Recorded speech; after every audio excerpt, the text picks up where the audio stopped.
అజయ్ గారు నమస్తే అండి. లక్ష్మీనాథ్ గారు, మీకు అన్న మోహన్ రెడ్డి గారికి, మా కుటుంబ సభ్యురాలు అక్క కృష్ణవేణి గారికి, సోదరుడు సుధీర్ గారికి గుడ్ ఆఫ్టర్నూన్ అండి. మేము కూడా పెట్టుకోబా, మీరు కుటుంబ సభ్యులు అయితే ఎట్లా?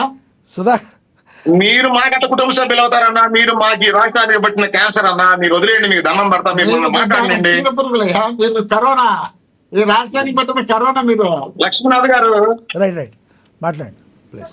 లక్ష్మీనాథ్ గారు, మీరు చాలా మంచి సబ్జెక్ట్ తీసుకున్నారు. ఎందుకంటే స్థానిక సంస్థ ఎలక్షన్స్ 2019 జగన్మోహన్ రెడ్డి గారు గెలిచిన తర్వాత ఈ రాష్ట్రంలో స్థానిక ఎలక్షన్స్ ఎట్లా జరిగినాయి, ఇప్పుడు జరగబోయే స్థానిక ఎలక్షన్ జరగబోతా ఉన్నాయి. రెండోది పులివెందులకి నీళ్లు ఎలా వెళ్ళినాయి, దాంట్లో పవన్ కళ్యాణ్ గారి పనితీరు, కూటమి పనితీరు సబ్జెక్ట్ మంచి సబ్జెక్ట్. ఐఆమ్ అప్రిషియేటింగ్ యూ, మిమ్మల్ని, మీ ఛానల్. కానీ మీరు ఏం చేశారంటే, ఈ సబ్జెక్ట్ అవుతున్న తర్వాత మాతో మాట్లాడించి జ్యోతి రమేష్ గారి సబ్జెక్ట్ మాట్లాడిస్తే బాగుండేది. దాంట్లో మళ్ళీ అన్నం లేకొచ్చారు, ఇక అన్న ఆవు కథంతా చెప్పి చివరికి ఆ పిల్ల మీదే నిందలేస్తా ఉన్నాడు. చాలా బాధాకరమైన విషయం. ఇక నేను స్థానిక సంస్థ ఎలక్షన్లో మాట్లాడారు, నేను మాట్లాడతా దాని గురించి. లక్ష్మీనాథ్ గారు, కూటమి ప్రభుత్వం ఈ రాష్ట్రంలో అధికారంలో ఉంది. అంబేద్కర్ రాజ్యాంగాన్ని అనుసరించి కూటమి ప్రభుత్వ పరిపాలన జరుగుతా ఉంది. స్థానిక సంస్థ ఎలక్షన్లో ప్రజాస్వామ్యయుతంగా ప్రతి పార్టీ నామినేషన్ వేసుకొని వాళ్ళ ఎజెండాని ఆ గ్రామ ప్రజలకో వార్డు ప్రజలకో చెప్పుకొని ఓటు అడిగే హక్కుని రాబోయే రోజుల్లో కూటమి ప్రభుత్వం ఏ విధంగా కల్పించబోతా ఉంది అనేది మీ ద్వారా యావత్ రాష్ట్ర ప్రజలు చూడబోతా ఉన్నారు. లక్ష్మీనాథ్ గారు, లక్ష్మీనాథ్ గారు వాయిస్ వినపడటం లేదు. మాట్లాడండి లక్ష్మీనాథ్ గారు, మీరు మాట్లాడండి రైట్. రాబోయే 5-6 నెలల కాలంలో గ్రామ పంచాయతీల నుండి ఎంపీటీసీలు, జెడ్పీటీసీలు, మున్సిపాలిటీలు ఏ విధంగా కూటమి ప్రభుత్వం ప్రజాస్వామ్యయుతంగా ప్రతి ఒక్కళ్ళకి నామినేషన్ వేసుకునే హక్కును కల్పిస్తూ వాళ్ళ ఎజెండాని వాళ్ళు చెప్పుకుంటూ ఈ 2 సంవత్సరాల సుపరిపాలన, అభివృద్ధి, సంక్షేమ, ఉద్యోగ కల్పన మీద కూటమిగా మేము ప్రజల వద్దకు వెళతాం, ప్రజల్ని ఆశీర్వాదం అడుగుతాం. రాబోయే 6 నెలల్లో కూటమి విజయదుందుబి మోగించబోతా ఉంది. స్థానిక సంస్థ ఎలక్షన్స్ లో కూటమిగా కలిసి వెళ్ళి. లక్ష్మీనాథ్ గారు వాయిస్ మిస్ అవుతా ఉంది. లేదు సార్, మీరు కంటిన్యూగా మాట్లాడండి, బాగా వినబడుతుంది, మీరు మాట్లాడండి.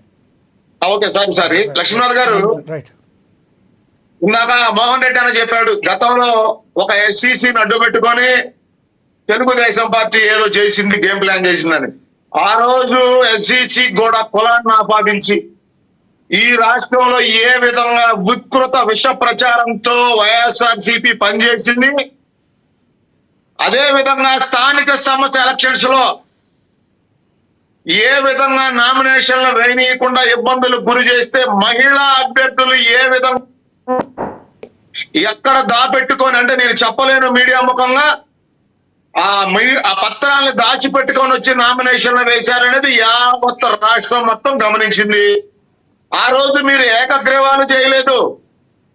రాక్షసత్వంతో మీ బలం నిరూపించుకోవడానికి మేము ఇంకా ఈ రాష్ట్రంలో అన్ని మా చెప్పు చేతల్లోనే ఉన్నాయి, మేము చెప్పిందే ఈ రాష్ట్రంలో జరగాలనే నియంత పోకళ్లతో ఎన్ని ఇబ్బందులు గురి చేశారు రాష్ట్రంలో అనేది మీకు ఒక చిన్న ఎగ్జాంపుల్ చెప్తాను. లక్ష్మీనాథ్ గారు, మాచర్ల నియోజకవర్గానికి బోండా ఉమా గారిని, బుద్ధా వెంకన్న గారిని ఇన్ఛార్జ్ గా పంపిస్తే వీళ్ళ మాజీ మున్సిపల్ చైర్మన్ తురకా కిషోర్ ఆ రోజు ఏ విధంగా ఆ నియోజకవర్గంలోకి వెళ్ళిన మా నాయకుల మీద దాడి చేశాడు అనేది యావత్ రాష్ట్రం చూసింది. ఈ రోజు పత్తిత్తులాగా జగన్మోహన్ రెడ్డి గారు ఒక మీటింగ్ పెట్టి ఎక్కడ ఏకగ్రీవాలు జరగకూడదు, ఏకగ్రీవాలు జరిగితే మీ మీద యాక్షన్ తీసుకుంటా అంటే, మీకు ఒక విషయం చెప్పాలి లక్ష్మీనాథ్ గారు. ఈ రోజు ఇండైరెక్ట్ గా ఒక విషయం చెప్పారు జగన్మోహన్ రెడ్డి గారు. 2019 సార్వత్రిక ఎన్నికల్లో ఆంధ్రప్రదేశ్ ప్రజలు మన అబద్ధ ప్రచారాలు నమ్మి అధికారం ఇచ్చారు.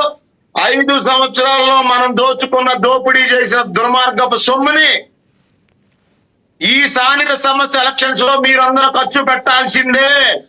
ఖర్చు పెట్టకపోతే మీ మీద నేను యాక్షన్ తీసుకుంటా. ఆ డబ్బులన్నీ బయట పెట్టి మీరు నామినేషన్లు వేపించాల్సిందే, దుర్మార్గాలకు పాల్పడాల్సిందే, గొడవలు చేయాల్సిందే. స్థానిక సమస్యల ఎలక్షన్లు సజావుగా జరగకుండా గ్రామాల్లో కానీ వార్డుల్లో కానీ మీరు అశాంతి కలిగించి రాష్ట్రంలో శాంతి భద్రత చేసి ఏదో ఒక విధంగా భయభ్రాంతులు గురి చేసి మన పార్టీ ఉందని మిగిలిన మన పార్టీ సైకో కార్యకర్తలకు మనం ధైర్యం ఇవ్వాల్సిందే అని చెప్పి వాళ్ళ శాసన సభ్యులు, మాజీ శాసన సభ్యులు, ఇన్ఛార్జీలు, మాజీ మంత్రులకు వార్నింగ్ ఇవ్వడం జరిగింది. లక్ష్మీనాథ్ గారు ఇంకొక విషయం చెప్తా. ఇందాక మోహన్ రెడ్డి అన్న పులివెందుల అభివృద్ధి హైదరాబాద్ అని ఏదేదో మాట్లాడుతూ ఉన్నాడు. లక్ష్మీనాథ్ గారు yes, continue please. Hyderabad Pulivendula అంటా ఉన్నాడు మోహన్ రెడ్డి అన్న చాలా కామెడీగా. అనంతపూర్ లో నేను ఒక 2 నెలల క్రితం పని ఉండి వెళ్ళి అక్కడి నుంచి మా శాసన మండలి సభ్యులు గౌరవ రాంభూపాల్ రెడ్డి గారిని కలవడానికి నేను పులివెందులు వెళ్ళా. నేను పర్సనల్ గా ఆ పులివెందు నియోజకవర్గంలో వీళ్ళు చేసిన అభివృద్ధి ఏందయ్యా అంటే ఒక హాస్పిటల్, ఒక ఆఫీసు, ఒక బస్ స్టాండ్. ఇది తప్ప పులివెందుల నియోజకవర్గంలో చెప్పుకోదు అభివృద్ధి నేను గమనించలేదు, చూడలేదు.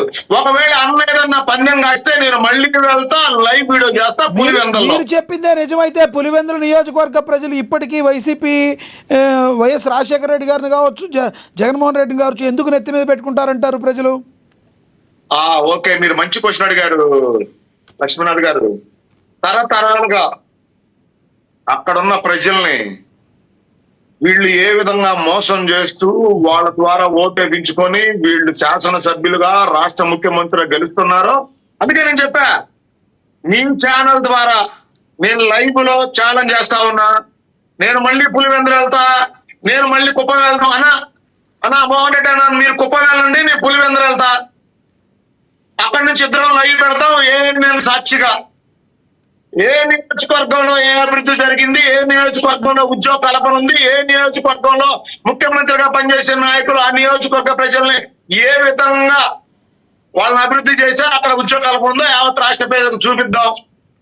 దాంతో పాటు లక్ష్మీనాథ్ గారు ఇందాక అన్న చెప్తా ఉన్నాడు, తెలుగుదేశం పార్టీ అకృత్యాలతో విధ్వంసాలతో పాల్పడి ఏకగ్రీవాలు చేస్తే మీరు అడ్డుగా నిలబడండి, మీరు పోరాడండి, అక్కడ మీరు ఖచ్చితంగా నిలబడాల్సిందేనంట. లక్ష్మీనాథ్ గారు నిజంగా తెలుగుదేశం పార్టీ కూటమిగా ఈ స్టేట్ లో ఈ 175 నియోజకవర్గాల్లో రేపొద్దున జరగబోయే స్థానిక సంస్థ ఎలక్షన్స్ లో మేమే గనక దౌర్జన్యాలు చేయాలన్నా, మేమే గనక నామినేషన్లు వెయ్యనీయకూడదు అనుకున్నా వీళ్ళు కనీసం ఇంట్లో నుండి బయటకు వచ్చి బీ ఫార్మ్స్ కూడా పట్టుకోలేని పరిస్థితి ఈ రోజు రాష్ట్రంలో వైఎస్ఆర్సీపీ పార్టీది.